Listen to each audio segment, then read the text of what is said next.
Subscribe करें और bell दबाएं ताकि कोई खबर रह न जाए।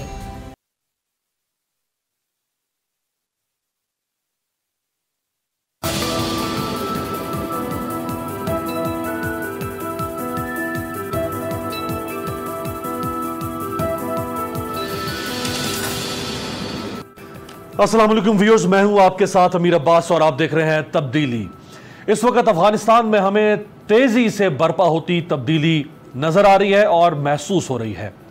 अफगानिस्तान को खंडरिस्तान बना देने वाला अमेरिका अब अफगानिस्तान से तेजी से गुजरते हुए मराहिल में रुखसत हो रहा है।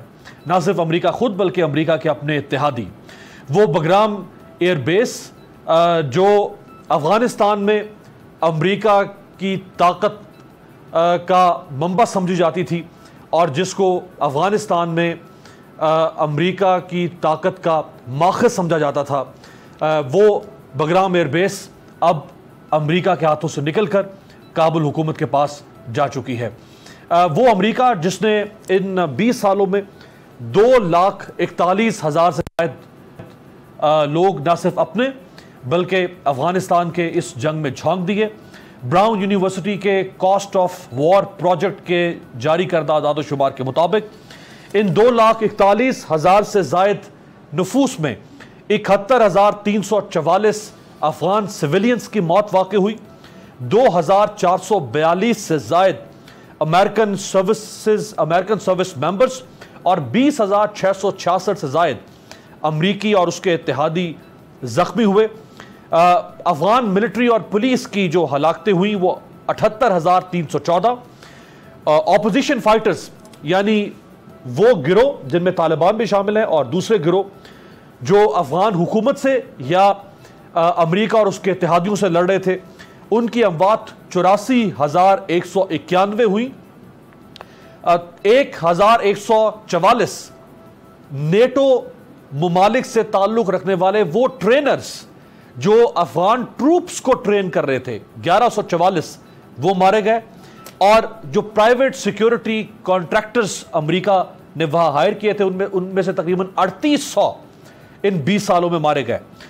इसके अलावा यूनाइटेड नेशंस के वॉचडॉग इदारों के तहत 444 एड वर्कर्स जो वहां मुख्तलिफ फलाही कामों में मसरूफ थे वो मारे गए। 72 सहाफियों ने भी अफगानिस्तान की इस 2 दहाइयों पर फैली जंग को दुनिया तक पहुंचाने के लिए जो खिदमात वहां पे दी, 72 सहाफियों की जिंदगियां गई। $2.26 ट्रिलियन खतीर रकम अमेरिका ने इस जंग पर झोंक दी। 2.7 मिलियन अफगान शहरी जो वहां से माइग्रेट हुए, जो अफगानिस्तान से बाहर निकले, जिनमें ईरान, पाकिस्तान और यूरोपीय ममालिक शामिल हैं, और तकरीबन 4 मिलियन अफगानी ऐसे हैं जो with in the country displace हुए, अपने घरों से, अपने कारोबार से, अपने इलाकों से उन्हें नकल मकानी करना पड़ी अफगानिस्तान के दूसरे इलाकों की तरफ। यानी 36 मिलियन की आबादी का कुल मुल्क, जिसमें से तकरीबन 3.2 मिलियन लोग बराह रास्त यूं मुतासर हुए। आज 20 साल के बाद अफगानिस्तान कहां खड़ा है और पाकिस्तान को अब आगे क्या करना होगा, इस पे बात मेरे साथ जो इंतहाई मोतबर शख्सियत मौजूद हैं, पार्लिमानी लीडर पाकिस्तान पीपल्स पार्टी के सेनेट में और साबिक लीडर ऑफ अपोजिशन सेनेट में, साबिक वफाकी वजीर, अमेरिका में पाकिस्तान की सफ़ीर रह चुकी हैं, ऑनरेबल सेनेटर शहरी रहमान साहबा। शहरी साहबा, आपका बहुत शुक्रिया। एक मुख्तसर सूरत हाल मैंने आपके सामने रखी है। इस वक्त पूरी दुनिया के think tanks, scholars, researchers, media all time round the clock focused है कि इस वक्त अफगानिस्तान में क्या हो रहा है और वेरी नेक्स्ट डे क्या होने जा रहा है। आपको क्या लग रहा है? जी शुक्रिया, आपने बहुत एक मैं समझती हूँ कम वक्त में लेकिन एक जामे किस्म की समेटा है इन 20 साल में क्या हुआ।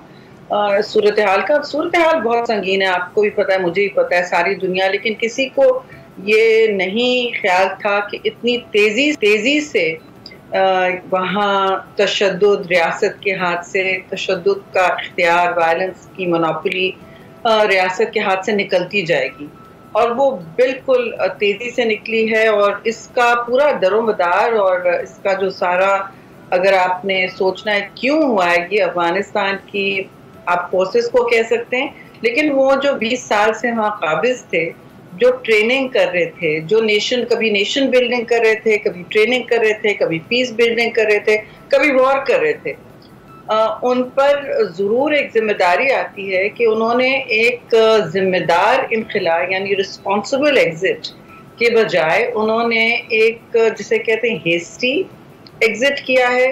बस वो निकले हैं अपनी जान और माल और अपना फेस बचा के और इज्जत बचा के। और दूसरी बात, क्योंकि इज्जत बचाना इस वक्त उनके लिए सबसे अवलीन तरजीह है, जिस वक्त वो इनकला कर रहे हैं। अमन नहीं है अफगानिस्तान में, इज्जत बचाना है, उन्होंने कहा भी है ये।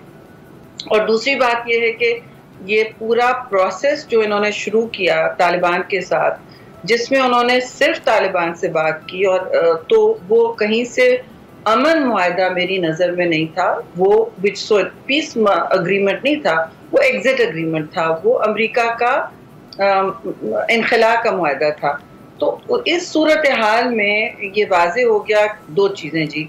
एक कि उन्होंने तालिबान से सही वक्त में मुज़ाकरात नहीं शुरू किए, जब उनके पास कुव्वत का बैलेंस उनकी तरफ था, ठीक है, जब कुव्वत का सरमाया और कैपिटल उनकी तरफ था, यूएस और नेटो की तरफ, तब और या काबुल की तरफ भी, तब उन्होंने बात नहीं की। और ये हमने उनको कहा था कि आप अभी से बात करें तो फिर आप सबको एक टेंट के जरिए में बिठा सकेंगे, जहां आप एक अमली तौर पर आहिस्ता आहिस्ता एक ऐसी सूरत में पहुंच जाएंगे जब थोड़ा सा जो ट्रस्ट डेफिसिट है, वो ऐसी बातों में ये बहुत होता है। जाहिर है जब कॉम्बैटेंट्स रहे हैं तो एक एतमाद का फुकदान तो नेचुरल है, फितरी है, मगर उस वक्त उन्होंने नहीं किया। वो ये 2012 की बात है। हमने कहा आप शुरू करें, 13 में शुरू करें अभी से, you are still in the, आपके पास अभी भी कुव्वत का सरमाया है, बैलेंस ऑफ पावर शिफ्ट हो जाएगा एक दिन। वो जैसे कहते थे ना हमारे पास टाइम है, बिल्कुल आपके पास क्लॉक होगी, हमारे पास टाइम है, वक्त हमारे पास है, आपके पास तो घड़ियां हैं। तो उस वक्त भी ये बात होती थी कि इनके पास रहने स्टेइंग पावर है। और ये फिर आपको एक दिन ऐसा ना हो कि पूरे अफगानिस्तान को, खित्ते को, दुनिया को टर्म्स कोई भी फिरका डिक्टेशन दे सके। लेकिन सूरत हाल बस ऐसी ही निकली है, ना किसी ने सुनी। और दूसरी बात अब ये हुई है कि अब क्योंकि जिसे कहते हैं ना नविश्ता दीवार, राइटिंग ऑन द वॉल आ चुका है, तो अब वो बस कि हमारा हेलीकॉप्टर साइगोन की तरह से ना निकले एम्बेसी के छत पे और हम इज्जत से इनखिला कर सके, जो वो पीछे अपने सब कुछ ब्लो अप करते हुए जा रहे हैं। 3 बेसिस रहेंगे सिर्फ काबुल के इर्द गिर्द। काबुल की मैं समझती हूँ कोई टिट्यूलर रिट को मेंटेन करने, एयरपोर्ट की भी के लाले पड़े हुए हैं, कौन संभालेगा, तुर्की हैं या अमेरिकन है तुर्की की यूनिफॉर्म में, ये नहीं मालूम किसी को। सूरत हाल इस वक्त बहुत संगीन है और पाकिस्तान के लिए इसमें शदीद और सबसे ज्यादा खतरात लाहक हैं। राइट। अच्छा सेनेटर साहब, अगर मैं अमेरिका की इस वक्त कैफियत आपसे पूछना चाहूँ, चूँकि वहाँ आपने सर्व किया है बतौर सफ़ीर पाकिस्तान भी, तो इस वक्त क्या कैफियत हो सकती है अमरीकी रजीम की, वहाँ के थिंक टैंक्स की, फ़िलासफ़र्स की, स्कॉलर्स की? वो शिकस्त खोरदा यहाँ से वापस जा रहे हैं, अपने लोग मरवा के जा रहे हैं, अपनी मर्ज़ी का रजीम इंस्टॉल नहीं कर सके वहाँ पे, अपनी मर्ज़ी का चेंज वहाँ पे नहीं ला सके हैं, वापस उन्हीं लोगों को थाली में रख के अफगानिस्तान दे के जा रहे हैं जिनको निकालने के लिए 2001 में आए थे। तो ये अपने जख्म नोच रहे होंगे इस वक्त, ये क्या फीलिंग होगी? जी देखिए, अमेरिका का एक जो वाशिंगटन का एक नैरेटिव मशीन होता है ना, एक बिल्कुल मशीन होती है, और उनका एक रुझान है। आज आपने देखा होगा 4 जुलाई के हवाले से जो बात हो रही थी, प्रेसिडेंट बाइडन खासे बरहम हुए जब उन पर सवाल भी उठाया गया अफगानिस्तान का, क्योंकि उन्होंने पहले से अब कह दिया कि हम तेजी से इनखला कर रहे हैं, सितंबर 11 में तो बहुत कम लोग रह जाएंगे, और वो उन्होंने एस्केलेट कर दिया कि हम जुलाई 4 से पहले लाने लगे हैं सारे लोगों को। So he didn't want to reply. अब इसका तो 1 हफ्ता इस पर ऑपेड्स लगेंगे, आहिस्ता आहिस्ता ये सारी कहानी ये गायब हो जाएगी फ्रंट पेजेस से, फिर वो बैक पेजेस से गायब होगी, फिर वो अंदर इधर उधर कोई स्टोर, और जब बम ब्लास्ट होने शुरू होंगे, ज्यादा वायलेंस एस्केलेट करेगी, वो छोटी छोटी स्टोरीज बनती जाएंगी, और फिर ये एक मेमोरी लॉस हो जाएगा बहुत सालों तक अमेरिका में, जब तक खुदा न खास्ता ये वहाँ से कोई तशद्दुद बाहर आता है या दहशतगर्दी का कोई एक्सपोर्ट होता है, फिर एक ओवर द होराइजन उनकी कैपेबिलिटी इस्तेमाल होगी और वो फिर अपना suddenly city infrastructure, counter terrorism infrastructure जो वो छोड़ के कहीं ना कहीं जाएंगे, कहीं ना कहीं उन्होंने थोड़ा बहुत छोड़ना होगा और वो उसकी बुनियाद पे सर्वेलेंस थोड़ी सी रखेंगे, अपने तनसीबात जो बचे बचाएं और अपने इंटरेस्ट उसको, क्योंकि चीन भी उनके अब नज़दीक है और देख रहा है और एक स्ट्रेटेजिक इन्वॉल्वमेंट खत्ते में हो गया है चीन का, तो ये भी इंटरेस्ट है उनका।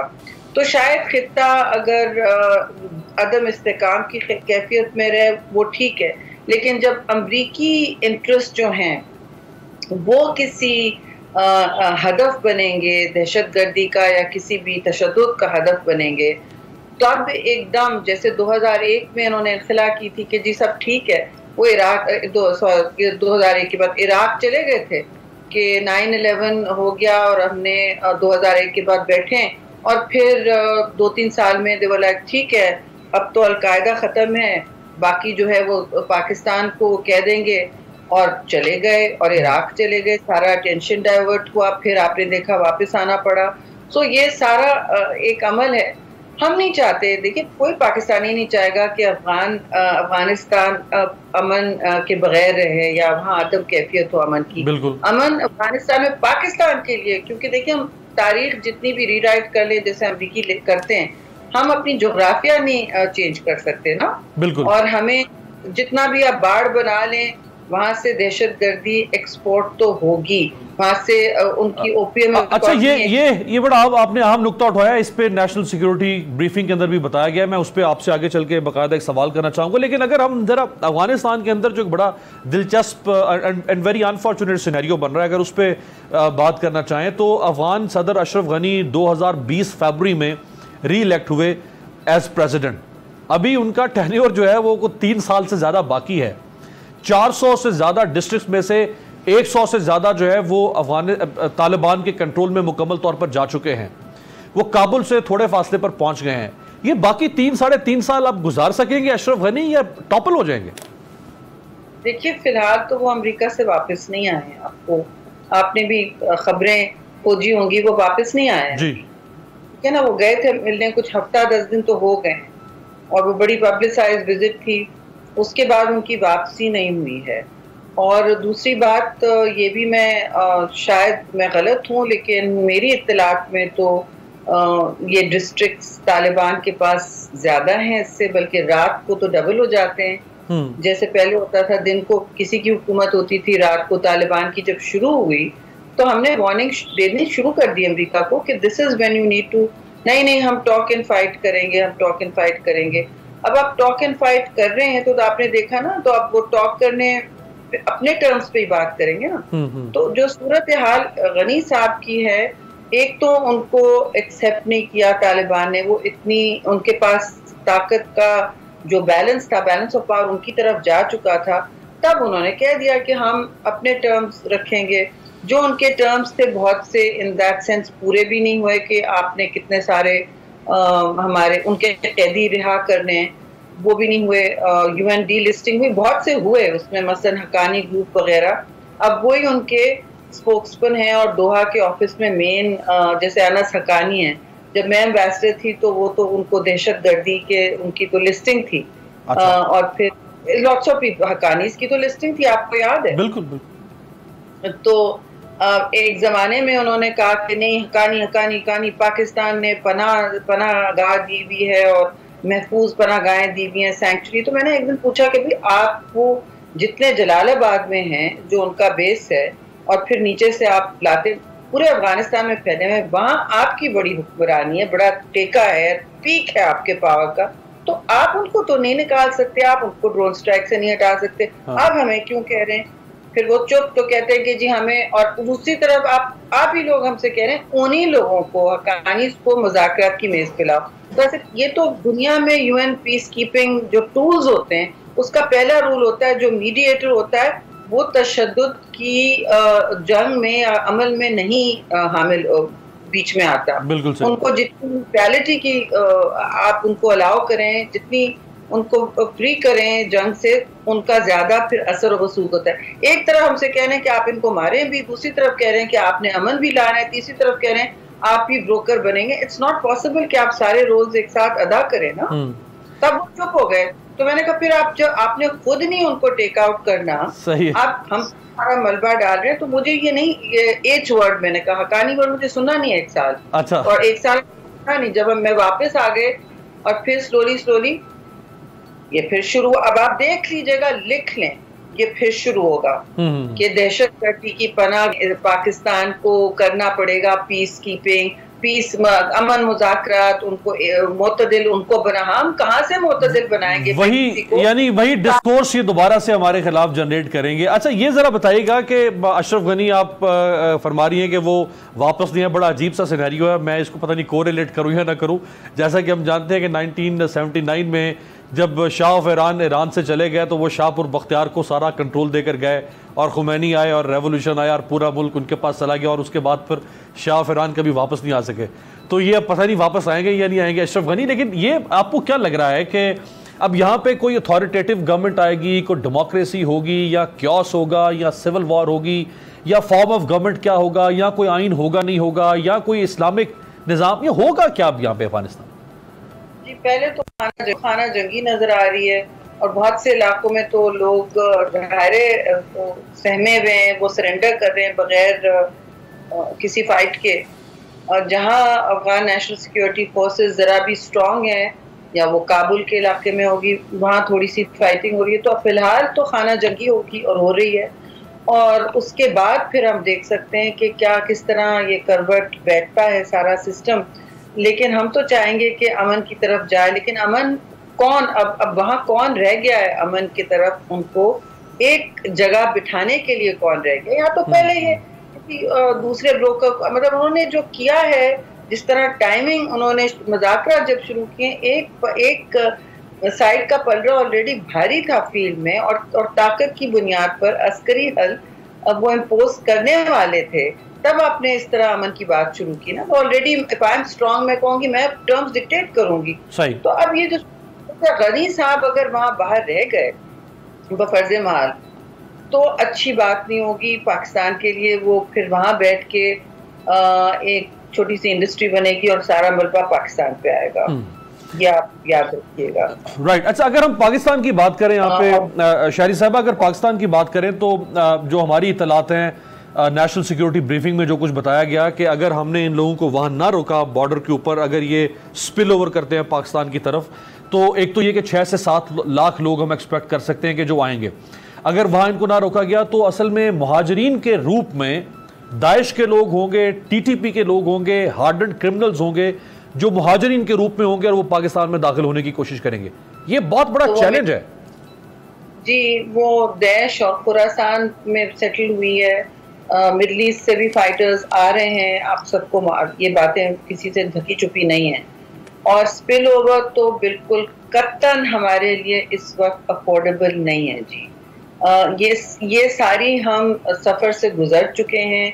अफगान हमारे बहन हैं और भाई हैं, हमेशा रहेंगे, लेकिन वहाँ एक तो नफरतों का सिलसिला फैलाया गया है, ये एक और कहानी है, स्पॉयलर्स ने किया है, बहुत ही नैरेटिव पाकिस्तान के खिलाफ हुआ है, जबकि पाकिस्तान ने सिर्फ, ठीक है, जो गलतियां माजी में की होंगी, लेकिन उनका बहुत बड़ा तदारुक भी किया है। बिल्कुल, हमने हर, मतलब जो जिस तरह अपने सरजमीन खोली है, दिल खोले हैं, अस्पताल खोले, स्कूल खोले, कैंप्स खोले, वो दुनिया में वो ममालिक नहीं करते जो सारे कन्वेंशंस पर साइन करते हैं और दर्ज देते हैं किस तरह ह्यूमैनिटेरियन तरीके से आप रेफ्यूजीज को ट्रीट करें। तो हमने वो सारे काम किए हैं और ज़रूर, लेकिन अब वो सूरत हाल नहीं है कि हम अफोर्ड कर सकें। हम इकोनॉमिकली इस वक्त हमें अपनी फ़िक्र करनी है, अपने बच्चों, स्कूलों और अस्पतालों की फ़िक्र करनी है। और दूसरी बात, अवलीन तरजीह हमारी है कि वो दहशतगर्दी का फैलाव ना हो। जो TTA तहरीक तालिबान अफगानिस्तान से तहरीक तालिबान पाकिस्तान को आती है, वो वहाँ खोस्त में होते हैं, जहाँ जहाँ होते हैं, उनको भी सालों से वहाँ महफूज पनाहगाह है। और ये मेरा बहुत बड़ी कंप्लेंट होती थी उरूज पे नेटो और अमेरिका के, कि हम आपको कम्युनिकेशंस भेज रहे हैं, foreign ministry, NATO headquarters, ISF headquarters के कहाँ हमें टारगेट्स नजर आ रहे हैं टीटीपी, और आप लोग क्या कर रहे हैं। उसमें बहुत नाराज थे, उन्होंने जनरल कियानी को कंप्लेन भी की कि आपके एम्बेसडर ने इतनी अग्रेसिव बात की। But I am sorry, the fact is अगर हम आपको भेज रहे हैं कंप्लेन तो आप सुने कि आप हमारे इत्तेहादी हैं, तो आप हमारी जो दुश्मन है, जो हमारे फौजियों को शहीद कर रहे हैं, आए दिन हमारे बच्चों को स्कूलों, मदारिस और हमारे शहरियों को अस्पतालों और दरगाहों में अटैक कर रहे हैं, तो हम क्यों नहीं कंप्लेन करेंगे कि भाई हमारे भी टारगेट्स हर तरफ हैं, आप सिर्फ हमें अपने टारगेट शेयर कर रहे हैं। हम आप तो ठीक है, फिर कुछ एक्शन वैक्शन होता था, लेकिन वो सूरत हाल फिर वहां तक होगी और अब कोई नहीं होगा टारगेट शेयर करने। राइट, शरीफ साहब, लास्ट बट नॉट लीस्ट, मैं आखिर में आपसे कैपेसिटी इश्यूज थी, उनका ये नहीं था कि लैक ऑफ विल थी, वहाँ इतनी करप्शन बढ़ चुकी थी कि उनकी सिगार रिपोर्ट्स आप देखें अमेरिका की। जी बिल्कुल, वहाँ पाकिस्तान में कैपेसिटी इशू क्यों नहीं होगा भाई? हम कहते थे कैपेसिटी का मसला नहीं है, अब कैपेसिटी का मसला है। अब ये जेन्युइनली सूरत हाल ये हो गई है। राइट, लास्टली काइंडली शॉर्टली मुझे बताइएगा कि अब नेशनल सिक्योरिटी ब्रीफिंग में, जिसमें ऑपोजिशन भी मौजूद थी, हुकूमत भी मौजूद थी, अब ये चैलेंज पाकिस्तान की हद तक पाकिस्तान की सिटिंग गवर्नमेंट को डील करना है, तो अब इस ब्रीफिंग के बाद एक कंसेंसस बन चुका है हमारी पॉलिटिकल पार्टीज में, गवर्नमेंट एंड ऑपोजिशन में, कि हुकूमत जो भी फैसला करेगी आप लोग उस पर साथ है, बाकी सियासत अपनी जगह पे, लेकिन विजा विज अफगानिस्तान अब आप लोग साथ हैं हुकूमत के। ऐसा नहीं हुआ है, 8 घंटे में सिर्फ रेली अफगानिस्तान पर बात हुई, और ये मैं समझती हूँ ये बहुत अहम अमल है। इस तरह की कमेटी हमारी हुकूमत में बनाई गई थी जब 2008 के बाद, आपको याद है मैरियट में बॉम्ब ब्लास्ट हुआ था, तो हमारी जॉइंट सेशन की लंबी ब्रीफिंग के बाद, 4 दिन जॉइंट मिलिट्री सिविलियन ब्रीफिंग के बाद निकली थी ये करारदाद में तय हुआ था कि ऐसी कमेटी बनेगी दोनों हाउसेस की, और उसमें सारे हाई सिक्योरिटी इश्यूज डिस्कस होंगे और वहाँ से फैसले होंगे। 2012 में फिर जो मुआहदा हुआ था अमेरिका के साथ ग्राउंड लाइंस ऑफ कम्युनिकेशन बहाल करने का, उसके टर्म्स ऑफ एंगेजमेंट और दूसरी जो भी बेसिस बंद करने का, वो सब इस किस्म की करारदाद और इस हाउस से ही, इसी कमेटी से निकली थी।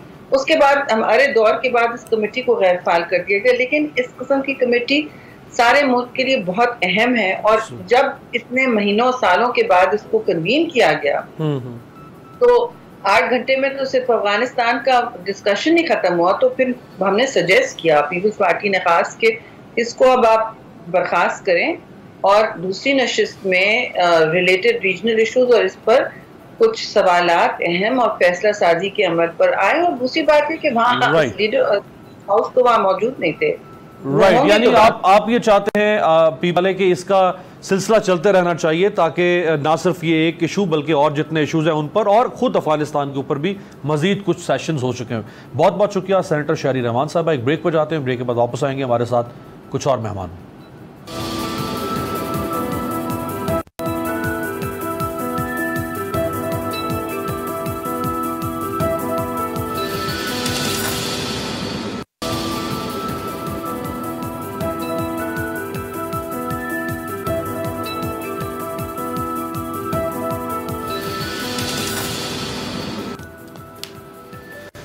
ब्रेक के बाद खुश आमदेद। इसी मौजू की कॉन्टीन्यूटी में मेरे साथ दो और मौजूद शख्सियात मौजूद हैं, और इनके साथ ना सिर्फ अफगानिस्तान की ताज़ा तरीन सूरत हाल बल्कि पाकिस्तान की सियासी सूरत हाल पर भी बात करेंगे। पाकिस्तान मुस्लिम लीग नवाज़ के सीनियर मरकज़ी रहनुमा senator general retired Abdul Qayyum साहब, जनरल साहब आपको बहुत शुक्रिया। पाकिस्तान के मोतबर सियासी और दिफाई तज्ज़ियानिगार हैं जनरल रिटायर्ड अमजद शुएब साहब मेरे साथ मौजूद हैं। जनरल साहब आपका भी बहुत शुक्रिया।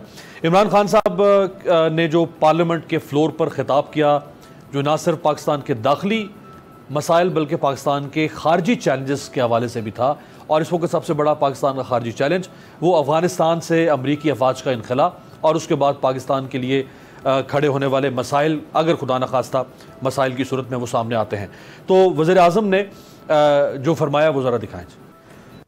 जी जनरल अब्दुल क़य्यूम साहब, सर आपसे आगाज़ करूंगा। ये बात जो प्राइम मिनिस्टर ने की, उनकी पार्टी, उनके फॉलोअर्स इस बात का बड़ा क्रेडिट ले रहे हैं कि ये सक्सेसिव रिजीम्स हमारे, जिसमें परवेज़ मुशर्रफ साहब का, फिर नवाज शरीफ साहब को वो लेगेसी मिल गई, उससे पहले पीपल्स पार्टी को लेगेसी मिली परवेज़ मुशर्रफ की, फिर नवाज शरीफ साहब को पीपल्स पार्टी की लेगेसी मिल गई, तो पीटीआई क्लेम कर रही है कि हमारा स्टांस जो है वो तो आज साबित हो गया, जो आज 17-18 साल पहले इमरान खान का स्टांस था। या देखिए, प्राइम मिनिस्टर की स्पीच अच्छी थी, ऑल एनकम्पसिंग, बहुत चीज़ों को उन्होंने टच किया। और ये खुशाइंद बात है कि पार्लियामेंट में आके आप अपने दिल की पड़ास निकालें और चीज़ों को कहें, ताकि कुछ चीज़ें अप्रिशिएट होंगी और कुछ चीज़ों के ऊपर तनकीद होगी, और उसमें भी इस्लाह का एक पहलू होता है। तो ये जो मेरे ख्याल में इमरान खान साहब ने अपनी तकरीर में जो अफ़गानिस्तान पे टाइम किया और अपनी बताते रहे ना कि मैंने ये कहा, तो ये मेरे ख्याल में वो ज़रूरत से ज़्यादा बात की उन्होंने। हाइंड साइड से आप बहुत कुछ कह सकते हैं। I am sure general Shoaib भी लाइन पे हैं, ये समझते हैं कि देखें उस वक़्त के जो हालात थे मुल्क के अंदर, एक तो इलेक्टेड गवर्नमेंट नहीं थी, पार्लियामेंट होती है तो आप पार्लियामेंट के कंधों पे रखते हैं और ये कहते हैं। आप देखें जब अमेरिकन ने ये कहा कि गल्फ वॉर में हमने जाना है और टर्की में हमें अड्डे चाहिए, तो उन्होंने कहा जी मैं पार्लियामेंट से पूछता हूँ, और कहा कि वहाँ में इजाज़त नहीं देते। तो उस वक़्त ये बात है। देखिए इमरान खान साहब ये तो बिल्कुल ठीक कहते हैं, मैं भी एग्री करता हूँ कि हमें पॉलिटिकल सलूशन मसलों का निकालना है। ये अमेरिकन जो बंदूक की नोक से हर चीज़ को हल करना चाहते हैं, दैट इज़ वाई हजीमत खुर्दा हैं और यहाँ भी शिकस्त खा के गए हैं।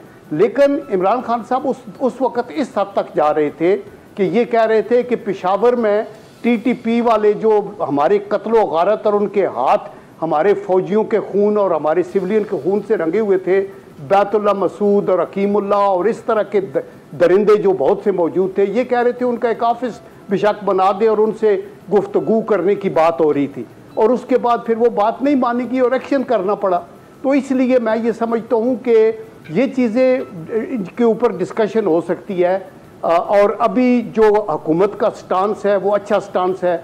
मैंने रिपीटेडली ये कहा है कि इमरान खान साहब की अपनी ज़बान से हाँ या ना भी बहुत खुशाइंद है, लेकिन उसका मौसर तरीके से पेश करने की ये बात है कि जॉइंट सेशन हो, उसमें डिलिब्रेशंस हो और फिर ये सर जोड़ के बैठे और एक रेजोल्यूशन बनाए। इन्होंने सिर्फ ये नहीं कहना कि हमने ये माननी है बात या नहीं माननी, इन्होंने ये भी कहना है कि हमारा स्टांस ये है, और फिर डीप रूटेड इसकी इम्प्लीकेशंस क्या हैं, पॉलिटिकल क्या हैं, फाइनेंशियल और इकोनॉमिक क्या हैं, आपकी सिक्योरिटी की इम्प्लीकेशंस क्या हैं, आपकी डिप्लोमेटिक इम्प्लीकेशंस क्या हैं, और उनको हमने कैसे एड्रेस करना है। ये बंद कमरे में बैठ के इन बातों को इकट्ठा किया जाए तो बेहतर है। अभी ये जो कॉन्फ्रेंस भी हुई है ये खुशाइंद है, लेकिन इसके अंदर भी प्राइम मिनिस्टर मौजूद नहीं थे, और बहाना ये है कि मुझे जी लीडर ऑफ द अपोजिशन ने कहा था। आप लीडर ऑफ द अपोजिशन की कौन सी बात मानते हैं? वो तो पीछे जब एक पार्लिमानी लीडर्स की ब्रीफिंग हो रही थी, तो जब शहबाज शरीफ को पता चला कि ये नहीं है तो उन्होंने कहा मैं भी नहीं आता। देखिए प्राइम मिनिस्टर जो राइट काम है उनका, दिस इज हिज ड्यूटी, बिल्कुल सही। ये in fact he should have been the host. और फिर उनको बहुत ब्रीफिंग मिली है, लेकिन जो क्रॉस क्वेश्चनिंग होती है सिक्योरिटी वालों की इधर, ये प्राइम मिनिस्टर के लिए भी एक एजुकेशन है, उनको ये सुननी चाहिए थी, और उसके बाद आंखों में आंखें डाल के बात करें और अपने व्यू को आगे दे। इस तरह एक बार एक बेटर इमेज जाता। मेरा ये व्यू पॉइंट है। जनरल साहब इससे ज्यादा बेहतर। मैं बल्कि जनरल साहब के पास ही जाता हूं। जनरल साहब, प्राइम मिनिस्टर ने जारी बात है वो एक MNA की हैसियत में उनका खिताब नहीं था, बल्कि एक वज़ीर आज़म की और लीडर ऑफ द हाउस की कैपेसिटी में उनका खिताब था। तो उसमें उन्होंने बिलाशुबा बहुत बोल्ड गुफ्तगू की है। अमूमन वज़ीर आज़म के स्टेचर के लोग मोहतात गुफ्तगू करते हैं, डिप्लोमेटिक लैंग्वेज या टोन का इस्तेमाल करते हैं, लेकिन जैसे ये फरमाया इमरान खान साहब ने, इस पे मैं ज़रा आपकी राय लेता हूँ, सुनवाएं। राइट, अमजद शोएब साहब, अब जो प्राइम मिनिस्टर कहना चाह रहे थे, जो उनकी स्पिरिट थी, जो बिटवीन द लाइंस, वो बिल्कुल ठीक कह रहे थे कि आप हमारी सॉवरेनिटी को वायलेट नहीं कर सकते ड्रोन हमलों से। लेकिन कुछ लोग कह रहे हैं कि ये बड़ी सख्त गुफ्तगू कर दी है इमरान खान ने, इसकी कोई रिपरकशंस आ सकती हैं, अमेरिका से, बरतानिया से आ सकती हैं सर? बिस्मिल्लाहिर्रहमानिर्रहीम। जी बिल्कुल, ये जो हम इस्तेमाल करते हैं ज़बान, इसमें हमें जिसको मुखातिब कर रहे हैं उसको ज़हन में रखना चाहिए कि वो एक सुपर पावर है, और हमारे चाहने ना चाहने के बगैर भी वो अपना एक इन्फ्लुएंस रखते हैं दुनिया में। उनके रिएक्शंस मुख्तलिफ शक्लों में आ सकते हैं जो शायद हमें अंदाज़ा भी ना होता, और वो फिर मुल्क के लिए मसाइल पैदा होते हैं। ये दलेरी या इस तरह की गुफ्तगू वो बिल्कुल मुल्क में तो बड़ी अप्रिशिएट होती है, तालियां बजती हैं, लोग सराहते हैं, ट्विटर पर ट्रेंड बन जाता है। लेकिन ये सारी चीज़ें डिप्लोमेटिक तरीके से, एक फिनेस के साथ, एक टेक्टफुल तरीके से ये कन्वे करनी चाहिए। मतलब वही होगा। लेकिन जैसे अभी मैं इस चीज़ से इत्तेफाक नहीं करता जो प्राइम मिनिस्टर ने एक इंटरव्यू में कहा कि एब्सोल्युटली नॉट। आप बिल्कुल यही चीज़ कन्वे कर सकते थे। आप कह सकते थे कि जनाब हमारे मुल्क में पाकिस्तान के अवाम नहीं चाहते कि किसी को बेसिस दिया जाए। आप अगर ये एब्सोल्युटली नॉट कहते हैं तो इससे आपकी एरोगेंस नजर आती है। ये चीज पार्लियामेंट में डिबेट हो तो पार्लियामेंट अगर कहे कि जी नहीं देने तो वो बात कुछ और है। अगर एक इंडिविजुअल, एक लीडर इतने अथॉरिटेटिव तरीके से कहे तो वो उसकी ईगो हर्ट होती है जिसको आप मुखातिब कर रहे हैं। अच्छा जनरल साहब सॉरी फॉर इंटरप्शन। अब ये जो आप बिल्कुल ठीक फरमा रहे हैं आप, लेकिन इमरान खान साहब के बारे में लोग कहते हैं, जो उनके फॉलोअर्स हैं उनको पसंद करते हैं कि जी वो बड़ा साफ गो आदमी है, उसका चूंकि कोई बैगेज नहीं है, वो डरता नहीं है, उसको कोई परवाह नहीं है, लिहाजा जो उसके दिल में आएगा वो कह देता है। अब ये उनकी अपनी, एक लोग कहते हैं ये उनकी स्ट्रेंथ है, उनकी पॉजिटिव साइड है। नहीं, ये इस तरह नहीं। देखिए बात ये है, असल चीज क्या है? असल है फैसला। फैसला क्या है? फैसला ये है कि आपने बेसिस नहीं दे। सही है। क्या ये बोल्ड फैसला नहीं है? हाँ, सब लीडर ये फैसला नहीं कर सकेंगे इस तरह का, खास तौर पे जिनके असासे बाहर हैं, जायदादें बाहर हैं, वो बेचारे कुछ न कुछ कंप्रोमाइज्ड होते हैं। कुछ नहीं बल्कि बहुत ज्यादा कंप्रोमाइज होते हैं। वो अमूमन बाहर की कुव्वतों को नाराज नहीं करना चाहेंगे। लेकिन मैं ये समझता हूँ कि आज इमरान खान का अपने फैसले से ज्यादा ये हमारा एक नेशनल सेंटिमेंट था। पूरी कौम नहीं चाहती। फिर हमें 70-72 साल का तजर्बा अमेरिका का हुआ और हमने देखा कि हमें वो इस्तेमाल करते हैं और फायदा जो है भारत को पहुंचाते हैं। भारत दहशतगर्दी करे तो उसका नाम नहीं लेते। हमारी तरफ से जरा सा भी कोई वाकया हो या फॉल्स फ्लैग ऑपरेशन हो तो हमारे ऊपर इल्जाम आ जाता है। तो ये तजर्बे ने भी हमें सिखाया कि भाई इनको बेसिस देने ना देने का फर्क नहीं पड़ता। आप बेसिस दे दें तब भी इन्होंने यही कुछ करना है जो भारत के फायदे में होगा, हमारे नुकसान में होगा। तो आप इन चीजों से सबक सीख के आप कहते हैं कि जी हमारे अवाम, हमें अमेरिका का तजर्बा है, हमारे अवाम को तजर्बा है और अवाम नहीं चाहते। मैं एक इलेक्टेड प्राइम मिनिस्टर हूं, मैं कैसे अवाम की ख्वाहिशात के खिलाफ चला जाऊं? सही। तो आप अपनी अथॉरिटी की बजाय अगर अवाम के कंधों पे रखते हैं तो बिल्कुल बात आप वही कन्वे कर रहे हैं। ये आपकी बोल्डनेस होगी कि आपने अमेरिका को, वो डिसीजन जो आपका वो बोल्डनेस है कि आपने अमेरिका को बेसिस नहीं देने। लेकिन अगर आप किसी को साथ गाली निकाल के कहें या एब्सोल्युटली नॉट, तो ये आपकी रोंगट नजर आती है, दूसरे के लिए ईगो का मसला बनता है। वो फिर आपके पीछे लगेगा कहीं न कहीं आपको डसने के लिए, नुकसान पहुंचाने के लिए, जो मेरा ख्याल है मुल्क के लिए मुफीद नहीं होता। अगर आपने मुल्क के मुफाद में कोई चीज सोची और की है तो फिर उसका मुफाद और फायदा पहुंचना चाहिए, रहना चाहिए, बजाय इसके कि कहीं और से नुकसान पहुंच जाए। यानी आप फरमा रहे हैं कि यही बात वज़ीर आज़म कौम के दिल की यही ख्वाहिश मुनासिब लफ्जों में भी कन्वे कर सकते थे। ब्रेक से पहले जरा जनरल अब्दुल कयूम साहब, परवेज मुशर्रफ साहब के ज़माने में ही आपकी रिटायरमेंट हुई आर्मी से। परवेज मुशर्रफ साहब के ज़माने में ही फिर आप चेयरमैन पाकिस्तान स्टील मिल भी लगे, तो आपने उस रिजीम को करीब से देखा है। जो फैसला मुशर्रफ साहब ने किया था सब कुछ दे देने का, हर तरह से सरेंडर कर देने का अमेरिका के सामने, उन्होंने किसी को ऑन बोर्ड नहीं लिया था? पार्लियामेंट जो ज़माने में असम्बली थी, सेनेट थी, बाकी इदारे थे।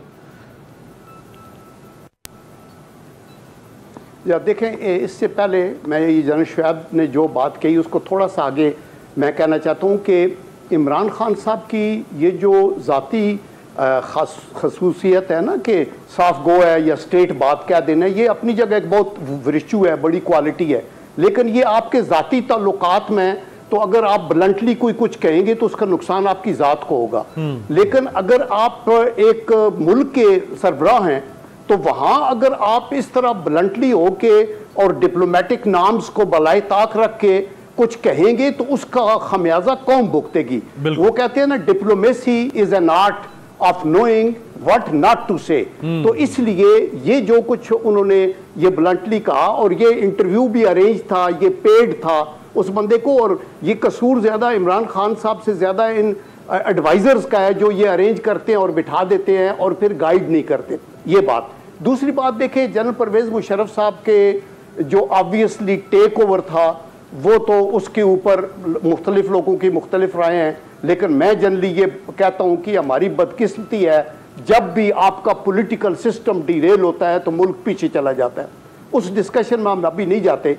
लेकिन परवेज मुशर्रफ साहब ने अपने पहले 3 सालों में बहुत से अच्छे काम किए और वो बहुत सी चीज़ें, उस वक्त मैं स्टील मिल का चेयरमैन था और मैं समझता हूँ कि ये भी क्रेडिट उनको जाता है कि उन्होंने मेरे काम में मुदाखलत नहीं की और मैं जो कुछ कहता रहा होता रहा और स्टील मिल प्रॉफिट में चली गई और अल्लाह का करम है $1 की भी हम किसी की लाइबिलिटी नहीं थी और वो 10-12 अरब रुपया सेविंग भी पड़ी थी।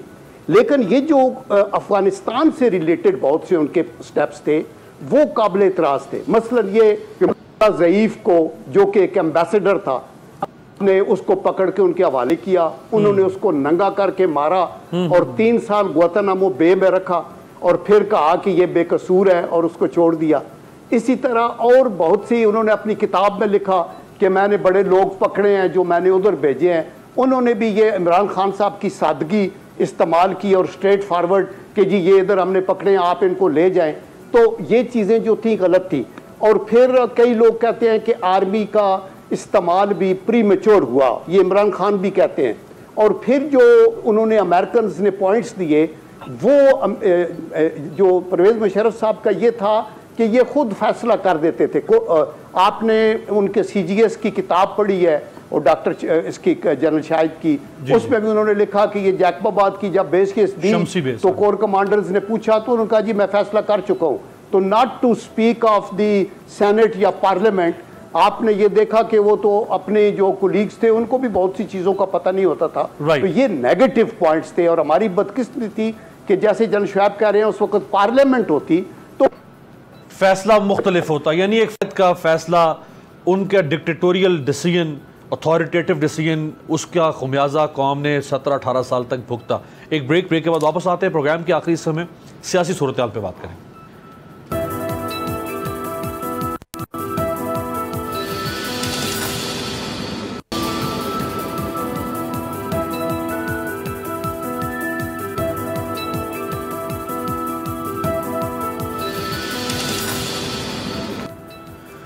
ब्रेक के बाद खुश आमदेद। जनरल अमजद शुएब साहब, PDM के जलसों का आगाज कल से दोबारा हो रहा है। बीच में एक तवक्कुफ आया था, रमज़ानुल मुबारक भी था, कोविड की तीसरी लहर भी थी। कल सवात में है 4 जुलाई को, फिर 29 जुलाई को कराची में है, 14 अगस्त को इस्लामाबाद में कहा जा रहा है कि एक अजीमुशान मुजाहरा होगा। तो PDM दोबारा से आपको लग रहा है कि हुकूमत के लिए ये अपने आप को दोबारा से संभालने की कोशिश कर रहे हैं या ये हुकूमत को गिराने की पोजीशन हासिल करने की कोशिश कर रहे हैं? नहीं जनाब, वो जो हुकूमत को गिराने का बुखार चढ़ा हुआ था वो तो बड़ी देर हुई उतर गया। आपने ये पार्लियामेंट में देखा सबने शमूलियत इख्तियार की, एक अच्छा माहौल रखने का वादा भी किया और वो हुआ। तो वो नारे, वो जो बड़ा जोश था कि जनाब इनको निकाल दें, नो कॉन्फिडेंस लाएं, ये करें, वो तो खत्म हो गई बातें।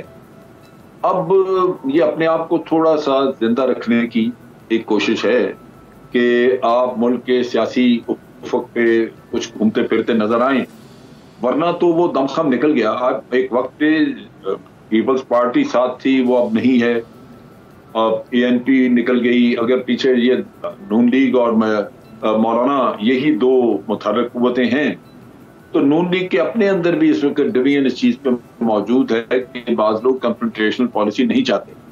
जो जलसे जुलूस से ये बुनियादी तौर पे कन्फ्रंटेशनल नैरेटिव के ऊपर बिल्ड किए गए और उसी की वजह से थोड़ा गर्मा गर्मी जोश था, वो नैरेटिव भी डिफीट हो गया। उसके साथ साथ आप देखिए मरियम नवाज भी अभी खामोशी की इख्तियार करके बैठी हुई हैं। मौलाना जो है वो पिछले दिनों अस्पताल दाखिल थे, अब पता नहीं किधर हैं, खामोशी है, गायब हैं, जलसे ऐलान कर बैठे हुए हैं। तो ये मेरा ख्याल है कि सिर्फ एक अपनी पोजीशन को थोड़ा सा जाहिर करने के लिए कि हम मौजूद हैं इसी मैदान में, इसके अलावा और कोई मैं नहीं समझता कि कोई एक्टिविटी है, क्योंकि इसके ये बेमकसद जलसे हैं। इनमें इनकी कोई ऑब्जेक्टिव नहीं हमें बताया गया कि हम ये अचीव करना चाहते हैं, क्योंकि जो ऑब्जेक्टिव्स थे वो बर्बाद हो गए, तबाह हो गए और ख़त्म हो चुके हैं और बाकी सब ये लोग उनसे कंप्रोमाइज़ कर चुके हैं।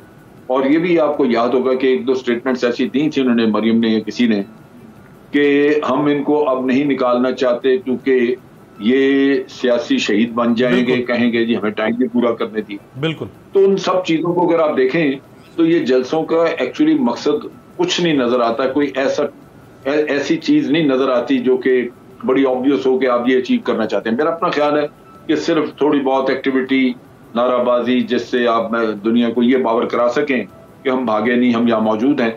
इसके अलावा और कोई इसका मकसद नहीं है। जनरल अब्दुल कयूम साहब, मौलाना ने लॉन्ग मार्च किया 2019 में, आपको याद होगा, कामयाब नहीं हो सका। पीडीएम के दर्जनों जलसे, रैलियां, कॉर्नर मीटिंग्स हुकूमत को गिराने की हद तक कामयाब नहीं हो सकी। वो भी बहुत जल्दी इलेक्शन से बहुत पहले शुरू कर दिया गया था सिलसिला। सारी तवानाइयां, पैसा, एनर्जी वो वहां पे जाया कर दी गई। अब फिर 2 साल अभी मौजूद है इलेक्शन में, तो अभी फिर दोबारा ये एक्टिविटी शुरू कर देना, ये डैमेज कंट्रोल है जो पहले हो चुका हुआ है, या वाकई कुछ हासिल कर सकती है पीडीएम? देखिए, एक मेरे भाई, डेमोक्रेटिक सिस्टम जो गवर्नमेंट का है ना, जिस डेमोक्रेसी में, उसमें एक पार्टी या अलायंस एक हुकूमत में होती है, एक अलायंस अपोजिशन में होती है, और ये नॉर्मल नॉर्म्स हैं। जो लोग हुकूमत में हैं वो अपने तौर पे अपनी कारकर्दगी से अवाम को मुतासर करते हैं, चूँकि उन्होंने अगला इलेक्शन लड़ना होता है।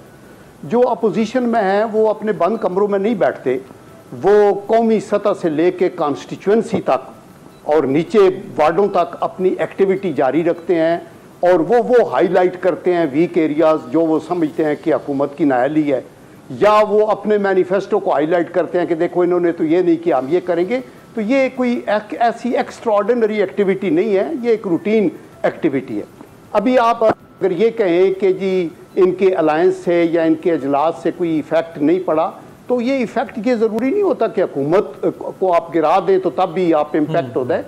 कॉन्स्टिट्यूशनल एक एंडेवर है लोगों के माइंड को चेंज करने के लिए, उनको कन्विंस करने के लिए कि ये हुकूमत जो है नाअहल है, इसका कोई, इसकी टीमें बदल रही हैं, इसकी मुआशी टीम बदलती रही है, लोगों के सामने सबूत आते हैं। आप देखें, अनएम्प्लॉयमेंट है, खत्ते गुर्बत से लोग नीचे गिर गए हैं, बिजली की कीमतें किधर जा रही हैं, पानी की, ये चीज़ें हाईलाइट करते हैं। और अगर जो लिटमस टेस्ट है कि क्या इसका इम्पैक्ट हो रहा है या नहीं हो रहा, वो ये है कि हुकूमत की, अपोजिशन के लीडरों की कैरेक्टर असैसिनेशन, और वो सारी बातों के बावजूद वो बाई इलेक्शंस जीत रहे हैं। बिल्कुल, लिटमस टेस्ट तो ये है ना, डे एंड लाइट। वरना जो हुकूमत में लोग होते हैं हमेशा वो बाई इलेक्शंस वो जीतते हैं। जब ये नून वाले थे हुकूमत में, तो 38 में से मेरे ख्याल है 32 के 34 बाई इलेक्शन ये जीते थे। अभी ये जो जीते हुए भी हल्के आ रहे हैं, तो इसका मतलब है कि अपोजिशन की एंडेवर की भी एक एफर्ट हो रही है।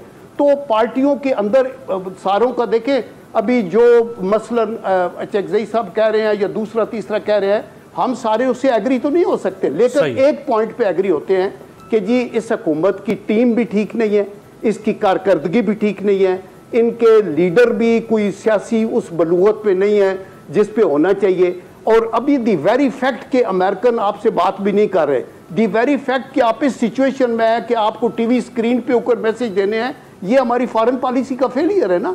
हमें यहां तक पहुंचना ही नहीं चाहिए था। हमें इससे पहले पसे चिलमन इन चीजों को सॉर्ट आउट करके ये कोशिश करनी चाहिए थी कि कन्फ्रंटेशन, और वो भी एक मुल्क की कामयाबी या नाकामी के, तो हमें फिर इसको संभालना पड़ता है। और आई एम श्योर कि संभालने के लिए पूरी कौम एक यकजा होकर करेगी तो होगी, डैमेज कंट्रोल बड़ा जरूरी है। तो इसलिए मेरे ख्याल में ये पॉलिटिकल एंडेवर अभी सवात में होगा, इधर होगा, ये हाईलाइट करेंगे मुल्क के मसाइल क्या हैं, पब्लिक बाय करेगी के जोर पे। तो ये तो जनरल साहब इसमें तो आपके इस नुक्ते में तो आपकी लॉजिक है जो आपने फरमाया। मैं यही सवाल आखिर में अमजद शुएब साहब के सामने रखता हूं कि अमजद शुएब साहब, जो जनरल क्यों फरमा रहे हैं कि जरूरी नहीं कि इन जलसों का मकसद हुकूमत गिरा देना या हुकूमत का गिर जाना ही असल कामयाबी है। ऑपोजिशन अपने एग्जिस्टेंस को तो शो करती है, ऑपोजिशन गवर्नमेंट इन वेटिंग है, वॉच डॉग है, हुकूमत की नालायकी, बैड गवर्नेंस को हाईलाइट नहीं करेगी तो फिर ऑपोजिशन और करेगी क्या? देखिए, ऑपोजिशन ने कोई पॉजिटिव सजेशन नहीं दी, कोई कंट्रीब्यूशन ऐसी नहीं की जिससे कि वो चीजें को इंप्रूव करना चाहते कि हुकूमत ये कर रही है तो हम ये करेंगे। इल्जाम तराशी बहुत की कि ये नालायक हैं, ये करते हैं, वो करते हैं, और वो सारा सच नहीं था, पहली बात। दूसरा ये है कि ये सारा कुछ कहने के बाद इख्तिताम होता था कि बस सब हम इनको उठा के बाहर मारेंगे। अब वो इख्तिताम वाली बात तो खत्म हो गई, उसका तो जिक्र कहीं नहीं। तो अगर कोई पॉजिटिव करनी है कंट्रीब्यूशन तो वो पार्लियामेंट में फिर करे। पार्लियामेंट की तकरीरें भी तो बाहर सुनी जाती है ना, पता लगता है कि भी पार्लियामेंट ने फलां ने ये कहा कि आप ये गलत कर रहे हैं, वो गलत कर रहे हैं। इसके लिए जाके सवाल में लोगों को जमा करने की क्या जरूरत है? ये मकसद जो जमा करने का होता है, जो आप पावर शो करते हैं अपना कि जी आप डेमोन्स्ट्रेशन ऑफ पावर, आप मैन पावर अपनी लेके आते हैं, पाकिस्तान के दूर दराज इलाकों से सारे लोगों को जमा करके लाके एक मजमे में बिठाते हैं। वो इसलिए बिठाते हैं कि आपने बताना होता है कि जनाब सब्जी महंगी हो गई। ये नहीं है। ये जो आप अपनी ताकत का शो करते हैं दिखाने के लिए, जैसे मौलाना ने धरने किए, पहली बात तो ये है कि मौलाना की प्रॉब्लम जो सबसे बड़ी ये है, ये जलसे वलसे करके वो अपना एक वजूद दिखाना चाहते हैं, जबकि वो हमेशा अपने वजन से ज्यादा ऊपर पंचिंग करते रहे, तभी उनको हर मैदान में नाकामी हुई। भरोसा वो करते रहे बड़ी पॉलिटिकल पार्टीज पे, हाथ डालते हैं वो खासा ऊंचा, और वो हर दफा आके नीचे गिरते रहे। शायद उनके मकासद कुछ और हों जो पूरे होते हों और नारे कुछ और हों, मैं नहीं कह सकता, लेकिन एक चीज वाज़ेह है कि पिछले जलसों का और जो अब जलसे इनका मवाजना अगर कर लें तो उसमें से जो माइनस चीज आपको नजर आएगी इल्जाम तराशियों के अलावा, वो यही होगी कि जनाब हम इस्तीफे दे देंगे, हम निकाल देंगे, ये करेंगे, वो करेंगे, हुकूमत पैकअप कर जाएगी। बस वो आपको उसमें से माइनस होती भी वो चीज नजर आएगी। तो ये एक बेमकसद एफर्ट है, वरना तो आप ये सारी चीजें बातें पार्लियामेंट में कहते हैं और पार्लियामेंट में कह के बिल्कुल सही। आपका ये फरमाना है कि अगर यही तनकीद लिए आप जलसे कर रहे हैं तो इस तनकीद के और बहुत सारे फोरम्स हैं, उसके लिए इतनी मास मोबिलाइजेशन, जलसे, पॉलिटिकल एक्टिविटी जनरेट करने की क्या जरूरत है? और सबसे बेहतरीन फोरम उसका पार्लियामेंट है। बहुत शुक्रिया जनरल अमजद शेख साहब, जनरल अब्दुल कयूम साहब। आपसे मुलाकात होगी कल। देखते रहिएगा तब्दीली।